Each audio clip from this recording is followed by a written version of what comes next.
Many gardeners assume that adding compost automatically attracts earthworms, but that assumption can be disastrous for soil health. I've seen raised beds layered with rich compost, yet almost completely void of worms. The result is compacted, dry soil that struggles to retain moisture, slow root growth, and plants that underperform even under careful watering. Simply dumping organic matter onto fluffy dry soil is not enough. Worms require very specific conditions to thrive. Moisture management is the key to worm attraction. Worms are extremely sensitive to moisture levels. Beds that are dry at the surface, no matter how much compost is added, discourage worm activity because they cannot burrow safely. I adjusted my watering schedule to provide deep, infrequent watering, ensuring the soil remained damp several inches below the surface. Applying a 2-inch layer of mulch, straw, shredded leaves, or coarse compost helped maintain this moisture without creating anaerobic conditions. Within 2 to 3 weeks, worm activity increased dramatically, and the soil began to feel soft, spongy, and alive. In raised beds, a combination of compost at the top 2 inches and mulch on the surface creates an ideal moisture gradient. Hydroponic or media bed gardeners can replicate this by keeping the substrate consistently damp while avoiding waterlogged conditions that can suffocate worms or other beneficial organisms. pH and chemical conditions affect worm behavior more than gardeners realize. Even with proper moisture and structure, worms can avoid beds if soil chemistry is off.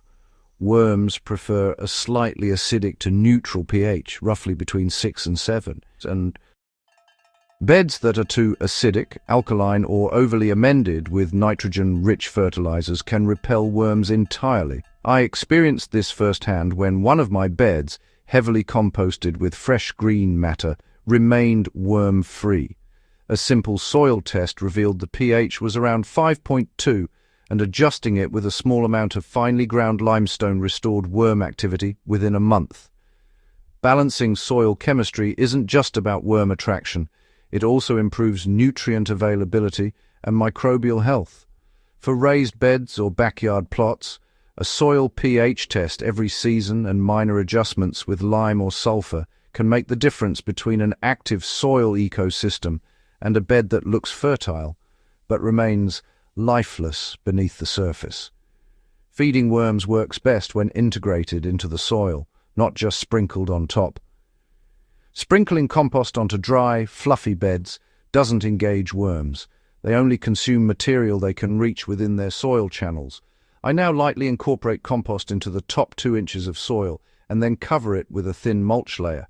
This encourages worms to burrow upward, feeding while aerating the soil naturally. Small additions of vegetable scraps, shredded leaves, or partially decomposed compost work far better than large, unprocessed piles. Even in hydroponic or media beds using vermicompost, breaking material into smaller pieces and layering it within the media keeps worms active and distributes nutrients more evenly. This prevents hotspots where microbial activity could overwhelm worms and ensures continuous soil improvement. Once the beds were properly structured, consistently moist and chemically balanced, the difference was immediate. Worms increased tenfold, inactive bed soil became friable, and water penetration improved dramatically. Roots went deeper and plants exhibited more uniform growth and stronger yields. Compost processed faster and soil microbial activity was visibly higher. This reinforces an important lesson. Worms aren't lazy, they are selective. They avoid conditions that are inhospitable, no matter how much organic matter is available. For gardeners, this means that observing worm activity is a direct indicator of soil health. Beds that remain devoid of worms despite adding compost almost always have underlying structural, moisture, or chemical issues that need addressing. Earthworms are the backbone of a productive, self-sustaining garden, but they will avoid beds that are dry, fluffy, or chemically unbalanced. Addressing soil structure, moisture consistency, pH, and proper compost integration is the fastest way to see worms actively working in your garden. Their presence accelerates nutrient cycling, improves aeration, and boosts plant growth. If you want to create beds where worms thrive and soil becomes truly alive, subscribe to Farm Logic and share this video with other gardeners who are serious about practical, results-driven soil management. Paying attention to these overlooked details transforms a dormant bed into a thriving ecosystem that supports healthier plants and higher yields.